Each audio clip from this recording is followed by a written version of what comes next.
স্ক্রিনে যে ব্যক্তির ছবিটা আপনারা দেখতে পাচ্ছেন উনি হচ্ছে অশোকনগরের প্রাক্তন বিধায়ক তথা বর্তমান তৃণমূল কংগ্রেসের একজন নেতা ধীমান রায়। উনি একটা মসজিদে ঢুকে নামাজ আদায়ের মতো কিছু একটা ভঙ্গি করছে। আচ্ছা, এটা কোথাকার মসজিদ আমি জানি না, সেই মসজিদ কমিটির কি কোনো জ্ঞান নেই? মসজিদ আল্লাহর ঘর, মসজিদ একটা পবিত্র জায়গা, সেখানে যদি ঢুকতে হয়, মসজিদ সবার জন্য অ্যালাউ আছে, সেখানে যদি আপনাকে ঢুকতে হয় পাক পবিত্র অবস্থায় ঢুকতে হবে। এই যে মসজিদ কমিটি, এরা কিভাবে এই একজন অপবিত্র অবস্থায় অ্যালাউ করলো? উনি পবিত্র কি ছিল যখন মসজিদে ঢুকেছে? উনি কি পবিত্র হয়ে ঢুকেছে? আপনারা কি চেক করে ঢুকিয়েছেন?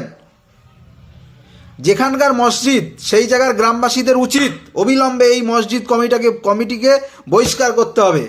আর মসজিদের সঙ্গে কোনো ইয়ারকি নয়, যারা ধর্মপ্রাণ মুসলিম আছে, যারা ধর্মটাকে মানে, সেই ধর্মের লোক সেই মসজিদ কমিটি কিভাবে এনাকে অ্যালাউ করতে পারে? যাক, ধীমান রায়কে আমারও খুব ভালো লাগে, কিন্তু উনি যে কাজটা আজকে করলেন, মুসলিমদের মসজিদে ঢুকলেন, তাও আবার আই থিঙ্ক উনি অপবিত্র অবস্থায়। এই সমস্ত রাজনৈতিক নেতাদের কাছে আমার করজোরে অনুরোধ, আপনারা রাজনীতিটাকে রাজনীতির জায়গায় রাখুন, রাজনীতির সাথে ধর্মটাকে এক করবেন না।